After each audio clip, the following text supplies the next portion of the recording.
कर्म का वास्तविक लक्ष्य आत्मा का ज्ञान है। हम जो कुछ भी हैं वह हमने जो सोचा है उसका परिणाम है। हम अपने विचारों से बने हैं, हम अपने विचारों से ढाले जाते हैं। ऐसा कोई समय नहीं था जब मैं नहीं था, न आप, न ही इनमें से कोई राजा, न ही कोई भविष्य है जिसमें हम नहीं रहेंगे। अपरिपक्व लोग सोचते हैं कि ज्ञान और क्रिया अलग अलग हैं, लेकिन बुद्धिमान उन्हें एक ही मानते हैं। जिस प्रकार इस शरीर में रहने वाला बचपन, युवावस्था और वृद्धावस्था से गुजरता है, उसी प्रकार मृत्यु के समय वह केवल दूसरे प्रकार के शरीर में प्रवेश करता है। बुद्धिमान इसके बहकावे में नहीं आते। न ये शरीर तुम्हारा है और न तुम इस शरीर के।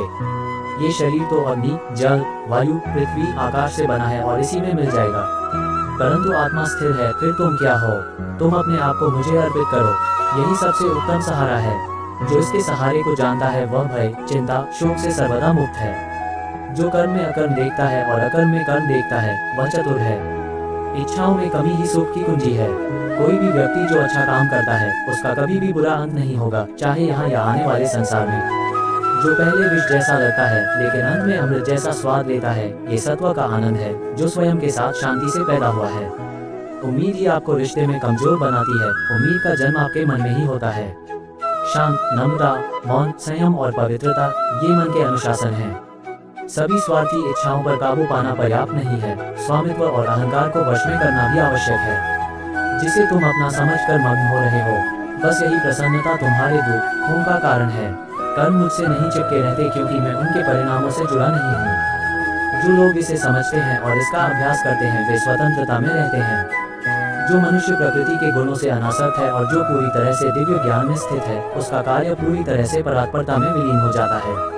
अभी निराश मत हो, क्योंकि तेरा वक्त कमजोर हो सकता है, तू नहीं। भले ही दुर्बलता ईश्वर द्वारा दी जाती है, लेकिन गरिमा मनुष्य के मन को स्वयं निर्मित करती है।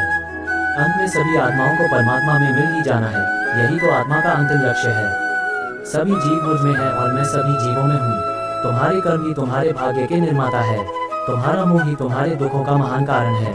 आज वो तुम्हारा है, कल वो किसी और का होगा, इसलिए व्यर्थ का पछतावा मत करो। वर्तमान में जीना और उसका अनुभव ही जीवन है। आत्मा अमर है, न तो इसे कोई शस्त्र काट सकता है और न ही अग्नि इसे जला सकती है। जल इसके तेज को बुझा नहीं सकता और न ही वायु इसे सुखा सकती। किसी और के जीवन की नकल को पूर्णता के साथ जीने की तुलना में अपने भाग्य को अपूर्ण रूप से जीना बेहतर है। आप बुराई से कुछ समय के लिए बच सकते हो, लेकिन बुराई तो तुम्हें हजारों की भीड़ में भी तुम्हें ढूंढ लेगी, जैसे गायों की झुंड में बछिया अपने माँ को ढूंढ लेती है। सभी जीवों का निर्माता मैं हूँ। किसी जीव को कष्ट देकर तुम मुझे खुश कैसे देख सकते हो? कृष्ण का सेवक बनकर ही जीवन सफल होता है। चिंता नहीं, चिंतन करो। घमंड व्यक्ति को ले डूबता है। मैं विधाता होकर भी विधि के विधान को टाल नहीं सकता। मन सफेद कपड़ा है, इसे जिस रंग में डुबाओगे वही रंग चढ़ जाएगा। उठो, श्री कृष्ण के चरणों का वंदन करो। लज्जा और अभिमान छाड़ दो, मन को निर्विकल्प कर लो और वृत्ति को सावधान करके हरि चरणों का वंदन करो। जीवन में सुख ही सुख है, यदि हम आशाओं उम्मीदों का त्याग कर दें। जीवन में आधे दुख का कारण आशाएं बड़ी होना है। जो व्यक्ति आपकी कद्र नहीं करता, उसके साथ रहने से अच्छा है आप अकेले रहे। क्रोध की अवस्था में भ्रम जन्म लेता है। भ्रम बुद्धि को नष्ट कर देती है और बुद्धि के नष्ट होते ही व्यक्ति का पतन हो जाता है।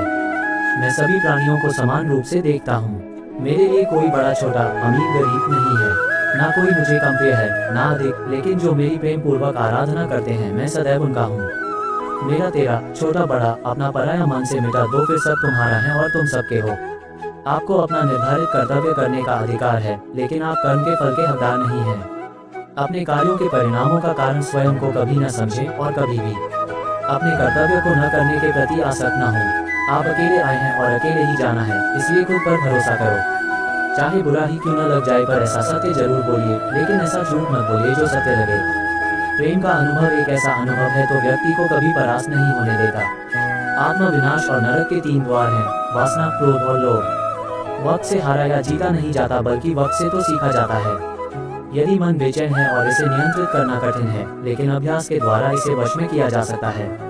तुम्हारे मन की गतिविधियों, होश, श्वास और भावनाओं के माध्यम से मेरी शक्ति सदा तुम्हारे साथ है और लगातार तुम्हें बस एक साधन की तरह प्रयोग करके सभी कार्य कर रही है।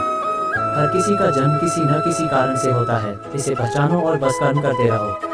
कोई भी मनुष्य पूर्ण नहीं है, किसी न किसी में कोई ना कोई कमी होती है और हर किसी में कोई ना कोई अच्छाई होती है। इसलिए आपकी तुलना किसी से मत करो, बल्कि पूर्ण निष्ठा के साथ अपना कर्म करो। कर्मवीर मनुष्य ही अपनी पहचान बनाते हैं, जो कर्म नहीं करते वो विलुप्त हो जाते हैं। आत्मज्ञान की अग्नि कर्म के सभी बंधनों को भस्म कर देती है। हे अर्जुन, जैसे धधकती आग लकड़ी को राख कर देती है। तू करता वही है जो तू चाहता है, फिर होता वही है जो मैं चाहता हूँ। तू वही कर जो मैं चाहता हूँ, फिर होगा वही जो तू चाहता है। भगवान कृष्ण कहते हैं, खुद पर विश्वास करो और अपना कर्म करते रहो। जिस व्यक्ति को कोई लगाव नहीं है वह वास्तव में दूसरों से प्यार कर सकता है, क्योंकि उसका प्यार शुद्ध और दिव्य है। मुझे प्राप्त करने का एकमात्र तरीका प्रेम है। जो कुछ करना है करो, लोभ से नहीं, अहंकार से नहीं, वासना से नहीं, ईर्ष्या से नहीं, प्रेम, करुणा, नम्रता और भक्ति से करो। कर्म करते समय न तो कोई नुकसान होता है और न ही कोई परिणामी दोष, लेकिन इस निस्वार्थ क्रिया की थोड़ी सी भी प्रगति हमें महान भय से बचाती है। इंद्रियों से मिलने वाला सुख पहले तो अमृत जैसा लगता है, लेकिन अंत में यह विष के समान कड़वा होता है। जिसने अपने मन पर विजय प्राप्त कर ली है उसके लिए मन सबसे अच्छा मित्र है, लेकिन जो ऐसा करने में असफल रहा है उसके लिए मन सबसे बड़ा शत्रु है। तुम्हारा कर्तव्य ही तुम्हारा धर्म है।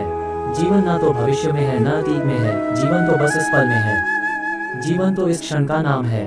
तुम्हारी पीड़ा के लिए मेरे पास एक उद्देश्य है, तुम्हारे संघर्ष का एक कारण है और तुम्हारी सच्चाई का प्रतिफल है।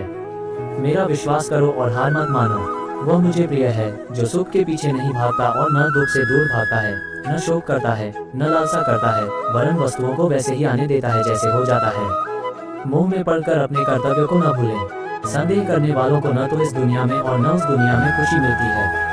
खुशी की कुंजी इच्छाओं की कमी है। धन्य है मनुष्य जन्म, स्वर्गवासी भी इस जन्म की कामना करते हैं, क्योंकि सच्चा ज्ञान और शुद्ध प्रेम मनुष्य को ही मिल सकता है।